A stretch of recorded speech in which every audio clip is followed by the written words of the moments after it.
다른 일을 하지 말고 집중해서 말씀을 듣고 이 말씀이 우리 마음에 새겨질 수 있도록 그렇게 하시면 좋겠다 싶습니다. 우리는 지금 누가복음을 살펴보고 있습니다. 오늘은 나에게 예수님은 누구신가? 라는 제목입니다. 여러분 지금 누가복음 처음부터 시작해서 계속 비슷한 제목이 계속 반복돼 나오는 이유가 누가가 그 얘기를 우리에게 하고 싶은 겁니다. 도대체 예수님은 누군가 하는 것입니다. 누가는 처음부터 그리스도가 오심에 대해서 예언되었던 것부터 시작해서 그분이 어떻게 오셨는지, 그분이 그리스도라고 하는 증거가 무엇인지에 대해서 계속 말씀하시면서 지금 이제 7장까지 왔는데 우리에게 질문하고 있는 것 같습니다. 너에게 예수님은 누구냐라는 질문을. 여러분 자신에게 예수님은 누구십니까? 사람들은 예수님이 누군가에 대해서 많은 생각들을 가지고 있습니다. 그리고 예수님에 대해서 의문을 제기하기도 합니다. 예수님은 진짜 하나님이신가? 예수님은 진짜 살아계신가? 그분을 믿으면 천국 갈 수 있는가? 진짜 그분이 구원자이신가? 그분만이 유일한 구원자인가? 이런 질문들에 대해서 많은 생각들을 합니다. 특별히 예수님만이 유일한 구원이 있다라고 하는 이 사실에 대해서 기독교가 다른 종교들로부터 이렇게 공격을 받는 이유가 되기도 합니다. 이 문제 때문에 많은 사람들이 기독교를 독선적이고 이기적인 집단이라고 얘기하기도 합니다. 다른 종교를 인정해 주지 않고 꼭 기독교만 믿어야 되고 예수만 믿어야 된다고 말하기 때문입니다. 다른 종교들은 다 다른 사람들을 인정해 줍니다.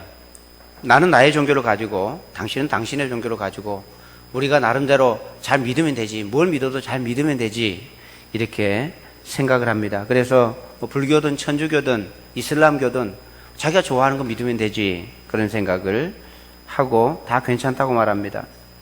혹시 오늘 예배 드리는 분들 가운데 그런 생각하고 계신 분이 혹시 계실 수도 있을 겁니다. 그러나 기독교에서는 예수님 외에는 구원이 없다라고 선언합니다. 예수님을 믿는 것에만 구원이 있다고 말하니까 다른 종교하고 타협이 안 되는 것입니다. 사람들이 종교 통합을 하자는 제안이 있었습니다. 그래서 모든 종교들이 좋다. 우리가 다 이 사회를 건강하게 만들고 윤리적이고 도덕적으로 잘하고 싶은 거니까 우리 종교들끼리 서로 연합해서 더 잘해보자 하는 마음으로 종교 통합 운동을 벌였습니다. 그런데 기독교만 협력하지 않았습니다. 왜 그럴까요? 옹졸하기 때문입니까? 이기적이고 독선적인 집단이기 때문에 그렇습니까? 그렇지 않습니다. 그럴 수가 없기 때문입니다. 다른 종교를 인정하라고 하지만 우리가 다른 종교를 인정한다고 해서 거기에 구원이 있는 것이 아니거든요. 다른 종교들은 인간적인 도덕이나 윤리에 초점 맞춰서 잘 해보라는 것이지만 선한 일을 통해서 사회를 건강하게 해보자는 그런 의도가 있지만 기독교는 아닙니다. 기독교는 그런 것들은 부수적인 것이고 우리 진짜 문제를 안고 그 문제를 해결하기 위한 구원의 길로 인도하기 위해서 우리가 예수를 믿는 것입니다. 길은 하나밖에 없습니다. 길은 하나밖에 없는데 다른 길이 있다고 우긴다고 해서 그 길이 생기는 것은 아닙니다. 자기들은 그 길이 있다고 믿으니까 그 길도 인정해달라고 하는데 인정이 돼야 인정을 하죠. 여러분, 우리가 인정해줘도 아무 소용이 없습니다. 그것은 우리가 인정한다고 해서 거기에 길이 새로운 것이 생기는 것이 아니기 때문입니다. 우리의 구원을 위한 유일한 길은 예수를 믿는 것 외에는 없습니다. 믿든지 안 믿든지 그것은 사실입니다. 하나님께서 우리에게 분명히 구원의 길을 선포해 놓으신 것은 예수님 외에는 천하 인간에 다른 길을 주신 적이 없다라고 선언해 놓았습니다. 어느 인간이, 어느 누가, 어느 종교가 그것이 구원이라고 말한 사람이 있었습니까? 사람들이 그냥 만들었을 뿐입니다. 그러나 처음부터 하나님께서는 우리를 만드시고 우리를 죄로부터 구원하시기 위해서 유일한 길을 만들어 두셨습니다. 혹시 이 자리에 계신 분들 가운데 다른 종교에도 구원이 있고 기독교를 믿든지 불교를 믿든지 이슬람을 믿든지 남녀 호랑 개교를 믿든지 뭐 하나만 잘 믿으면 다 괜찮다라고 생각하는 분이 계십니까? 아닙니다. 단언하건대 아닙니다. 예수님만이 유일한 길인 줄 믿습니다. 기독교는 많은 구원의 길 가운데 하나가 아니라 유일한 길입니다. 그래서 여러분, 타협을 할 수가 없는 거예요. 우리 종교도 인정해달라. 그렇게 얘기한다고 해서 그 종교를 우리가 인정해준다고 해서 그곳에 길이 생기는 것이 아니기 때문입니다. 아닌 것을 어떻게 인정하라는 말입니까? 하나님께서는 오랜 시간 동안에 이 구원의 길을 계획하시고 준비하시고 열어놓으셨습니다. 그리고 우리로 하여금 그 길로 오라고 초청을 하고 계십니다. 오늘 누가복음을 쓴 누가는 자신이 그 사실을 깨닫고 데오빌로라고 하는 사람에게 글을 써서 보내면서 예수만이 유일한 길입니다라고 하는 것을 적어 보냈습니다. 그리고 그분이 왜 메시아인지, 그분이 왜 구원의 길인지, 그분 앞에 어떠해야 되는지, 그리고 동시에 이 누가복음을 읽고 있는 우리들도 이 누가복음을 보면서 예수만이 유일한 길이라고 하는 것을 우리에게 깨닫도록 보여주고 있는 것입니다. 누가뿐만 아니라 하나님께서는 성경을 기록한 수많은 사람들을 통해서 예수가 그리스도라고 하는 사실을, 유일한 구원자이시고 그분을 통해서 천국에 올 수 있다라고 하는 것을 우리에게 선언해 주고 있습니다. 이 사실이 분명히 믿어지는 분들은 감사로 사시고, 혹여나 이것이 인정이 안 돼서 자꾸 헷갈리고 왔다 갔다 하는 분들은 좀 고민해 보십시오. 다른 종교나 기독교나 차이 없으니까 그 중에 하나 마음에 드는 것을 골라서 믿으면 그만이지 라고 생각하는 분들은 그렇게 믿어서는 믿으나 마나합니다. 헛믿음입니다.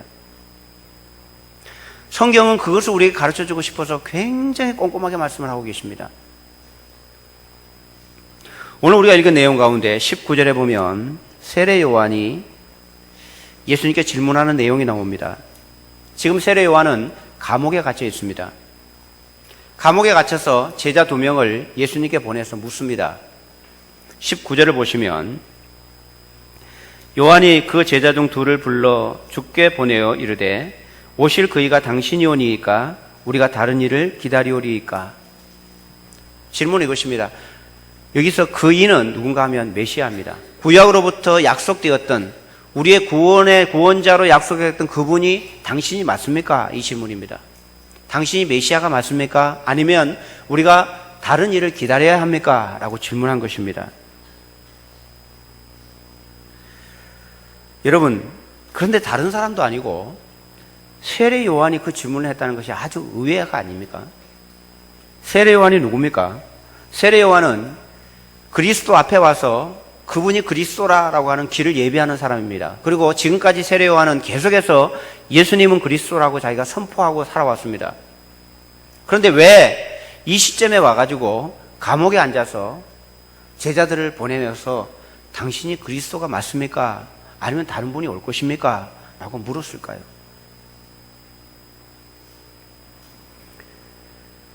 여러분, 내가 예수를 믿고 하나님의 자녀가 되었고 하나님이 계시다는 사실을, 예수를 믿으면 구원받는 사실을 알고 있는데 어느 날 갑자기 마음속에 딴 생각이 들었던 적이 혹시 있으십니까? 진짜 예수님 계실까? 진짜 하나님이 계신가? 천국이 있고 지옥이 있을까? 예수를 믿으면 나도 천국 갈 수 있을까? 여러분, 그런 생각을 해보신 적이 있으십니까? 언제 그런 생각이 들던가요? 요한은 지금까지 예수님이 그리스도라고 하는 것을 계속해서 선언해 왔는데 지금 이 시점에서 갑자기 의문이 생기고 혹시 아닌가? 저분이 혹시 그리스도가 아닌가? 라는 생각이 들었던 이유가 무엇이었을까요? 그래서 확인해 보고 싶었던 겁니다. 진짜 예수님이 그리스도이신지. 아마도 요한이 그런 생각을 가졌던 이유는 이것 때문일 겁니다. 요한은 자기 나름대로 그리스도에 대한 메시아관이 있었을 것입니다. 메시아는 어떤 분이신가, 그리고 그분이 오시면 어떤 일이 일어날 것인가에 대한 나름대로 생각을 갖고 있었을 것입니다. 그 당시 유대인들은 거의 대부분 이렇게 생각을 했습니다. 메시아가 오시면 우리를 이 로마의 압제로부터 구원하고 해방시켜서 우리나라를 독립시키고 세계에서 가장 부강하고 가장 강력한 나라를 만들 것이다. 이것이 이스라엘 사람들의 메시아관이었습니다.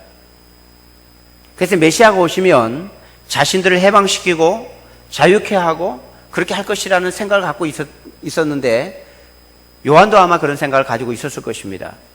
그런데 자신이 생각하고 있는 메시아 예수님이 왔으면 그분이 로마에 대항해서 로마 황제를 무너뜨리고 자기 나라를 자유롭게 하고 독립을 시켜야 되는데 전혀 그럴 생각이 없어 보입니다.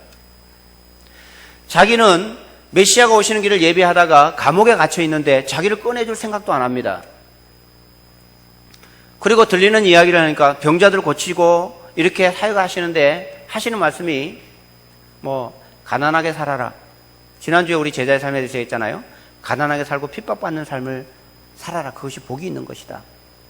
원수를 사랑하고 너의 것을 달라고 하면 더 많이 주고 한쪽 뺨을 맞거든 다른 뺨도 돌려대서 맞아라. 이렇게 말씀하신 거 보니까 정말 저분이 메시아가 맞는가? 요한은 자기가 생각하고 있는 그리스도관, 자기 나름대로 메시아가 오시면 이런 일이 있을 것이라고 생각하고 있는데 자기가 생각한 그리스도가 오셨음에도 불구하고 그런 일이 일어나지 않는 겁니다. 그래서 마음속에 의문이 생기는 것이죠. 여러분, 우리들에게도 비슷한 경험이 있을 것입니다. 처음 예수를 믿을 때 여러분 어떤 생각 갖고 예수를 믿으셨습니까? 예수를 믿으면 복을 받는다. 예수를 믿으면 잘 되고 병도 고치고 사업도 잘 되고 자녀들도 잘 되고 그렇다는 이야기를 듣고 나도 예수를 믿어야 되겠다. 이렇게 생각하시는 분들이 아마 많았을 겁니다. 그 말은 사실입니다. 그러나 항상 그렇지는 않습니다. 그런 마음하고 예수를 믿기 시작했는데 나도 예수를 열심히 믿으려고 마음 먹고 예수를 믿기 시작했는데 예수 믿기 전보다 더 어려운 거예요. 몸은 아파서 하나님께 기도하는데 병도 낫지 않고 사업은 점점 어려워지고 힘들어요. 거기다가 교회 나와서 예배를 드리는데 이광재 목사가 이렇게 설교합니다. 예수 믿는 건 본래 힘든 겁니다. 좁은 길로 걸어가십시오. 고난받는 것을 즐기십시오. 이렇게 설교하니 도대체 이것은 뭔가? 나는 복을 받고 잘 되고 싶고 평안하고 싶어서 예수를 믿기 시작했는데 그게 아닌가? 이런 생각이 들면서 어느 날부터인가 기도해도 하나님께서 내 기도를 들어주시지 않는 것 같고 처음에는 열심히 예배를 드렸는데 아닌가? 이런 생각이 왔다 갔다 하는 겁니다. 그러다 예배도 시들해지고 섬기는 것도 의미가 없어지고 그런 마음이 들어서 느슨해진 그런 마음은 없는지 모르겠습니다. 아마도 세례 요한과 비슷한 입장이 아닌가 싶어요. 세례 요한이 예수님이 그리스도라는 것을 확실히 의심했다는 것은 아닙니다만은 뭔가 좀 석연치 않은 부분 때문에 확인하고 싶었던 것 같습니다. 세례 요한이 예수님에게 당신이 메시아가 맞습니까? 라고는 질문에 대해서 예수님은 뭐라고 답변을 하셨습니까? 22절의 말씀 보시면 오늘 보면 22절을 보시면 이렇게 말씀하셨습니다. 함께 22절 우리 읽어보겠습니다. 예수께서 대답하여 이르시되 너희가 가서 보고 들은 것을 요한에게 알리되 맹인이 보며 못 걷는 사람이 걸으며 나병 환자가 깨끗함을 받으며 귀먹은 사람이 들으며 죽은 자가 살아나며 가난한 자에게 복음이 전파된다 하라. 아멘. 제자들이 와서 물었습니다. 당신이 그리스도가 맞습니까? 아니면 우리가 다른 사람을 기다려야 됩니까? 이렇게 물으니까 예수님께서 내가 메시아 맞다 이렇게 말씀하시지 않고 이렇게 얘기를 해주신 겁니다. 가서 요한에게 이렇게 얘기를 해라. 맹인이 보며 못 걷는 사람이 걷고 나병 환자가 깨끗함을 받고 귀먹은 사람이 듣고 죽은 자가 살아나며 가난한 자에게 복음이 전파된다더라. 이렇게 전하라는 거예요. 여러분, 이게 무슨 의미일까요? 이 내용은 구약 성경에 나오는 내용입니다. 구약 성경 이사야 35장에 보면 메시아가 오실 때에 대한 예언이 나오는 장입니다. 이사야 35장에 보면 메시아가 오시면 이런 일이 일어날 것이다 라고 성경이 예언해 놓았습니다. 거기에 보면 맹인이 보며 못 걷는 사람이 걸으며 나병 환자가 깨끗함을 받으며 귀먹은 사람이 들으며 죽은 자가 살아나며 가난한 자에게 복음이 전파된다 하라. 예수님은 내가 메시아다 이렇게 말씀하시지 않고 구약에 메시아가 오시면 일어날 일들을 그대로 전해준 것입니다. 그런데 이사야 35장에 있는 내용을 그대로 얘기해 주면서 지금 이곳에서 그런 일이 일어나고 있다고 얘기를 해줘라 이렇게 얘기한 것입니다. 이 말은 내가 메시아, 내가 그리스도라 라고 하는 말보다 더 선명합니다. 네가 성경을 알지 않느냐? 성경에 이사야를 통해서 예언해 둘 때 메시아가 어떤 모습으로 올 것인지 예언해 놓았지 그 모습이 그대로 이루어진다고 얘기를 하라는 것입니다. 메시아는 요한의 생각대로가 아니라 성경대로 오십니다. 메시아는 요한의 생각대로 사역하는 것이 아니라 성경의 약속대로 사역하십니다. 그래서 예수님께서는 요한이 왜 그 질문을 했는지 간파하시고 성경대로 증명을 해주신 것입니다. 내가 메시아 맞다라고 하는 말보다 훨씬 더 강력하죠. 여러분, 우리의 생각에 예수님은 나에게 이렇게 해주시면 좋겠다, 예수님이 이런 분이시다라고 나름대로 생각하고 있는 메시아관, 그리스도관이 우리에게 있을 수 있습니다. 그런데 그것이 성경하고 다를 수 있어요. 우리의 믿음이 왜 흔들리는가 하면 성경하고 다르기 때문입니다. 성경을 여러분 보면 볼수록, 성경을 깊이 하면 깊이 할수록 예수님이 그리스도라고 하는 것이 굉장히 선명해집니다. 내 마음속에 하나님과 예수님이 희미하다, 예수님을 왜 믿어야 되는지, 예수님 믿는 그 이유에 대해서 선명하지 못하고 예수님 나의 구원자가 된다고 하는 것에 대해서 선명하지 못한 분들은 성경을 좀 더 살펴보셔야 합니다. 내 생각과 내 주관을 가지고, 내 의지를 가지고 하나님은 이런 분이시겠지, 하나님이 계시다면 그분은 이 세상을 이렇게 다스려야 되겠지, 이런 생각하고 있는 것과 전혀 성경은 다른 말씀을 하고 있을 수 있다는 뜻입니다. 예수님은 성경대로 오셨고 성경대로 사역하셨고 성경대로 앞으로 일을 이루어 가실 것입니다. 그래서 성경을 제대로 알지 못하면 이 그리스도가, 예수님이 나의 그리스도가 되신다는 사실이 분명하지 않은 것입니다. 성경을 가지고 예수님은 자신이 그리스도라고 하는 사실을 증명해 주셨습니다. 그리고 제자들이 돌아가고 난 이후에 자기 제자들에게 예수님께서 말씀하십니다. 27절에 보시면 기록된 바, 보라 내가 내 사자를 내 앞에 보내노니 그가 내 앞에서 내 길을 준비하리라 한 것이 이 사람에 대한 말씀이라. 제자들에게 요한에 대한 이야기를 하면서, 이것은 말라기에 나오는 성경입니다. 말라기 3장에 보면 메시아가 오시기 전에 앞서서 먼저 와서 길을 예비하고 준비하는 사람이 있을 것이다 라는 예언이 말라기에 나와 있습니다. 그 예언대로 보라 내가 내 사자를 내 앞에 보내노니 그가 내 앞에서 내 길을 준비하리라 한 사람이 바로 요한이다, 이렇게 말씀하신 것은 무슨 의미겠습니까? 제자들에게 요한이 준비하는 자고 내가 메시아다라고 하는 것을 보여주는 내용입니다. 세례 요한의 질문에 대해서 내가 메시아다라고 말씀하지 않고 성경을 그대로 가져와서 보여주신 것입니다. 요한은 자신이 생각하는 메시아관과 직접 오셔서 살아가고 있는 예수님의 모습이 조금 다르다고 느껴서 메시아에 대해서 의문을 가졌습니다. 오늘 우리들도 하나님이 계시고 하나님은 성경을 통해서 하나님 자신이 어떤 분이신지, 예수님이 왜 오셨는지, 그분이 오셔서 무슨 일을 하시는지에 대해서 너무나 자세하게 적어놨습니다. 그런데 교회를 오래 다니면서도 성경을 읽을 생각도 하지 않고 성경 공부를 할 생각도 하지 않고 내 생각대로 지금 계속 예수를 믿고 있는 것입니다. 10년이 지나도 20년이 지나도 내 생각대로 예수를 믿으니까 자꾸 딴 생각을 합니다. 예수님이 그리스도가 되지 않는 거예요. 자꾸 내 생각을 가지고 왔다 갔다 하는 것입니다. 믿음은 성경대로 믿는 것입니다. 성경이 그렇다 하면 그런 줄 알고, 여러분 지금까지 성경에서 예언한 것 중에서 이루어지지 않은 것이 하나도 없습니다. 그리고 앞으로도 아직 이루어지지 않은 일에 대해서는 앞으로 그대로 이루어질 것입니다. 성경대로입니다. 이 세상 역사 속에 모든 일어날 일들이 성경 속에 예언되어 있었고 지금까지 그렇게 왔습니다.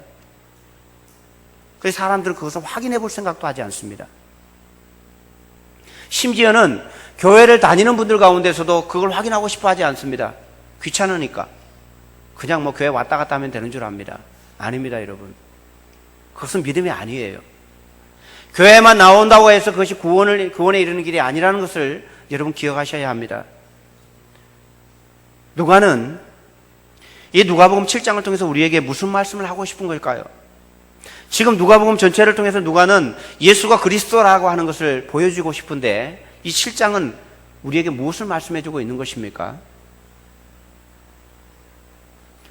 누가는 오늘 7장에서도 예수님이 메시아라고 하는 증거를 보여줍니다. 1절부터 27절에 보면 두 가지 사건이 나옵니다. 하나는 백부장이, 로마 군인 가운데 백부장이 자기 하인이 병이 들었습니다. 그런데 이 병을 고치기 위해서 이런저런 의사의 고침으로 안 되니까 예수님께 보냈습니다. 예수님께 고쳐달라고. 그런데 예수님께서 자기 집에 오려고 하니까 예수님, 우리 집에 오실 필요 없습니다. 우리 집에 오시면 제가 감당이 안 됩니다. 그러니 그냥 말씀하십시오. 그럼 내 종이 치료될 겁니다. 이 이야기를 듣고 예수님께서 고쳐졌다라고 얘기를 하셨습니다. 그 순간에 예수님 오시지도 않았는데 이 하인이 병이 고쳐졌습니다. 이 사건을 기록하면서 누가가 무슨 의도로 기록했을까요? 예수님이 누구신가를 보여주는 것입니다. 세상에 누가 그렇게 할 수 있는 자가 있습니까? 또 하나의 사건은 뭔가 하면 나인이라고 하는 성을 가는데 그 성에 장례식이 났습니다. 과부에게 독자 아들 하나밖에 없는 아들이 죽었는데 이 고통과 슬픔 속에 장례가 지나가는 걸 보면서 예수님께서 그것을 보시고 너무 안타깝게 여기셔서 그 장례 나가는 행렬을 세우시고 그 아이를 살리십니다. 죽은 자를 살리신 겁니다. 죽은 자를 살릴 수 있는 능력 있는 사람이 이 세상에 누가 있습니까? 그 일은 하나님 외에는 할 수 없습니다. 이 두 가지 사건을 통해서 누가는 예수님이 누구신가를 딱 보여주고 난 다음에 세례 요한의 질문을 던져서 그분이 누군가에 대한 증명을 해놓습니다. 예수님이 메시아다라고 하는, 그분이 하나님이시고 약속된 분이시다라고 하는 것을 보여주고 있습니다. 그리고 이 7장 안에도, 지금까지도 계속 그렇습니다만은 이 7장 안에도 그 메시아를 바라보는 사람들의 시각, 그들의 반응을 기록해 놓았습니다. 어떤 사람들은 이 메시아 대신 예수님을 보면서 그분을 메시아로 받아들이고 그분을 통해서 치료가 되고 그분을 통해서 죽은 자가 살아나고 그분을 영광을 돌리고 찬양하는 그런 사람들이 있는가 하면, 어떤 사람들은 말도 안 된 일이라고 거부하고 눈앞에 그 일을 보면서도 믿지 못하는 사람들이 있습니다. 여러분, 혹시 이 자리에 계신 분 가운데 예수님이 하나님이라는 사실이 믿어지지 않고 하나님이 살아계신다는 사실이 믿어지지 않는 분들이 혹시 계시는데, 죽은 자를 이 앞에 갖다 놓고 죽은 자가 살아나는 것을 봤다. 예수의 이름으로 명하노니 살아나라, 그래서 살아났다. 여러분, 예수님을 그때 믿으실 것 같으십니까? 아닙니다. 아니에요. 사람들은 하나님을 나에게 보여주면 내가 믿겠다라고 말하는데 보여줘도 안 믿습니다. 왜냐하면 이미 하나님은 하나님 계시는 걸 너무나 많이 보여주셨습니다. 지금 성경에 누가가 살았던 그 시대는 예수님은 인간의 몸을 입고 계셨습니다. 인간의 몸을 입고 그리스도의 사역을 하셨습니다. 그러나 그 이후에는 예수님께서 인간의 몸을 벗으시고 영으로 계시고 오늘 우리와 함께 계십니다. 그때도 살아계셨고 지금도 살아계시고 지금도 똑같은 일을 하고 계십니다. 병자를 치료하시고 죽은 자를 살리시고 그 일을 지금도 하고 계신다고요. 우리 주변에 곳곳에서 그런 일들이 얼마나 많이 일어나는지 모릅니다. 그런데 그 일을 보고 하나님께 영광을 돌리고 믿음으로 믿는 사람이 있는가 하면 어떤 사람은 그것을 못 믿을 일로 우연으로 치부하고 넘어갑니다. 우리가 목장에서 하나님께서 한 주간 동안 나와 함께 하셨던 하나님의 은혜를 나누잖아요. 하나님께 나에게 어떻게 하셨는지, 나의 기도의 문제를 해결해 주시고 나의 상황들을 열어가시는 하나님에 대한 고백을 하는데, 그 이야기를 들으면서 함께 기뻐하고 하나님께서 하신 일을 찬양하는 사람도 있는가 하면 어떤 사람들은 아닌데, 저 우연히 일어난 일 같은데 그걸 하나님이 하셨다고 자꾸 끼워 맞추는 거 아닌가, 이런 생각이 드는 분이 있을 수도 있습니다. 여러분, 메시아가 하시는 일을 보면서도, 주님께서 하신 일을 눈앞에 보면서도 믿는 사람은 믿고 못 믿는 사람은 못 믿습니다. 예수님 당시에도 그랬고 지금도 그렇습니다. 누가는 예수님이 메시아다라고 하는 사실과 그분이 스스로 증명해내는 것들을 보여주면서 그 메시아 앞에서 반응하는 사람들의 모습을 보여주고 있는 것입니다. 그리고 그분을 메시아로 받아들이고 섬기는 자들이 어떤 복을 받는지도 계속해서 우리에게 말씀해 줍니다. 그 말씀 우리에게 예수님을 믿으라는 뜻이죠. 그분이 그리스도이시니 그분을 받아들이고 하나님의 자녀로 복을 받는 인생을 살라고 우리에게 요청하고 있는 것입니다. 그 가운데 마지막 부분에 읽지 않았습니다마는 하나의 사건이 더 나옵니다. 7장 마지막 부분에 보면, 7장 36절 이하에 보면 그 예수님을 보고 어떤 바리새인이 예수님을 자기 집으로 초청을 했습니다. 예수님, 저희 집에 식사 초대를 하겠습니다. 그래서 바리새인이 예수님을 자기 집으로 식사 초대를 했습니다. 이 바리새인은 좀 특별한 것 같습니다. 제가 보기에는 복음서에 나온 거의 대부분의 바리새인들은 다 예수님을 죽이려고 합니다. 모함하고 그 사람을 살리고 병자를 고치는 현장에 있으면서도 어떻게 예수를 죽일까 고민하는 사람들이 바리새인들이었습니다. 그런데 이 사람은 좀 달라요. 이 사람은 예수님의 그런 모습을 보면서 좀 괜찮다고 생각했는지 예수님을 자기 집으로 초대를 했습니다. 그런데 자기 집에서 일어난 일입니다. 자기 집에 초대하고 예수님께서 앉아 계시는데 그때 한 여자가 찾아왔습니다. 여자가 찾아와서 들어오자마자 예수님 발치에 엎드려서 울면서 자기 눈물이 떨어지는 것을 가지고 예수님의 발을 씻깁니다. 그리고 머리털로 예수님의 발을 씻고 있습니다. 그리고 굉장히 귀한 향유를 한 병 가져와서 그 향유를 예수님 발에 붓습니다. 그리고 발에 입을 맞추는 이런 일을 하는 것을 보고 이 바리새인이 마음속에 이런 생각을 합니다. 속으로, 저 예수가 선지자라면 저 여자가 누군지를 알 거다, 이렇게 생각한 것입니다. 아마 이 여인은 굉장히 문란하고 그 동네로 소문난 비난받는 그런 사람이었던 것 같습니다. 추측하기를 창녀가 아니었을까 싶습니다. 저렇게 더러운 여자가 와서 자기 발을 씻기는 것을 그냥 보고 저 사람이 선지자라면 저걸 알까? 이런 마음을 갖고 시험하듯이 지금 쳐다보고 있는 것입니다.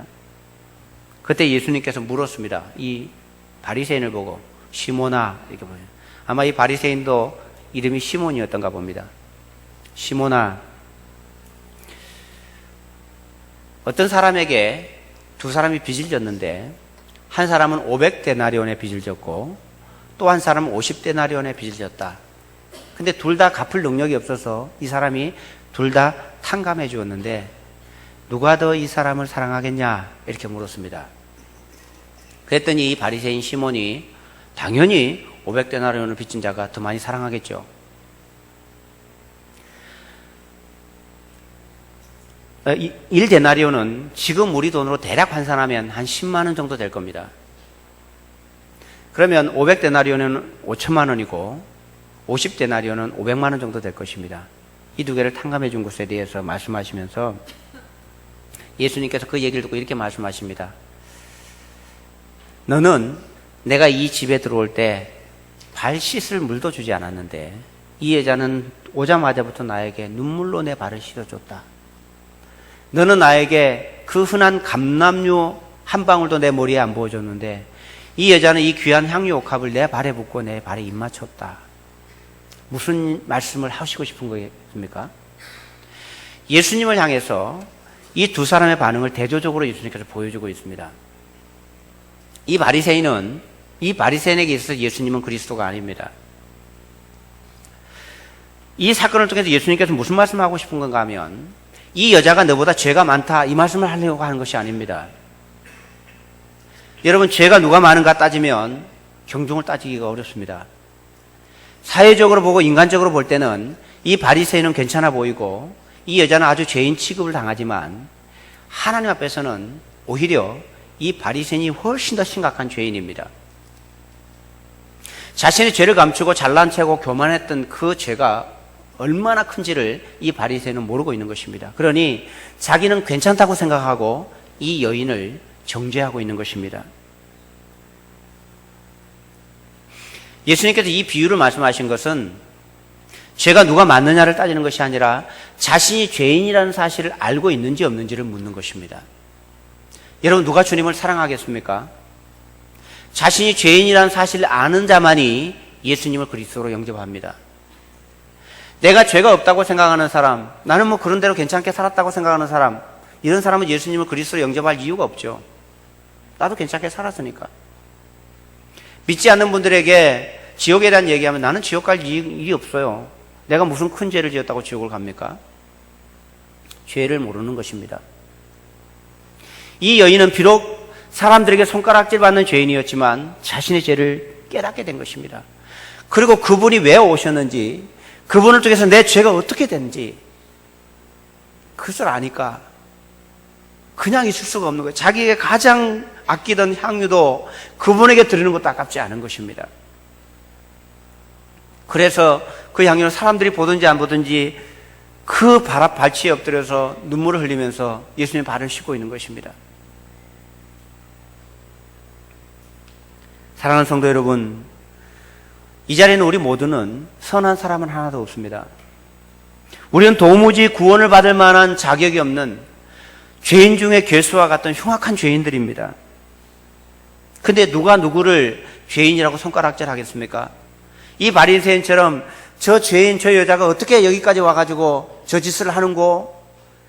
이렇게 생각할 만한 겨를이 없는 것입니다, 우리는. 다른 사람의 죄를 보면서 너는 왜 그렇게 죄를 지었냐고 정죄할 만한 자격이 없는 사람들이 우리들입니다.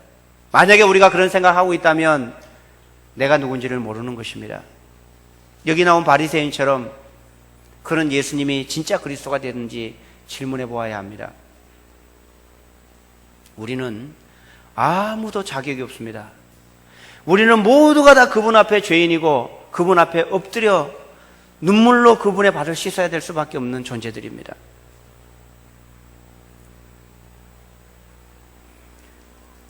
우리는 그 주님의 은혜 때문에 우리를 구원하시기 위해서 하늘의 보좌를 부르고 이 땅에 인간의 몸을 입고 오신 그분 때문에 오늘 우리 이 자리에 우리가 있는 것입니다.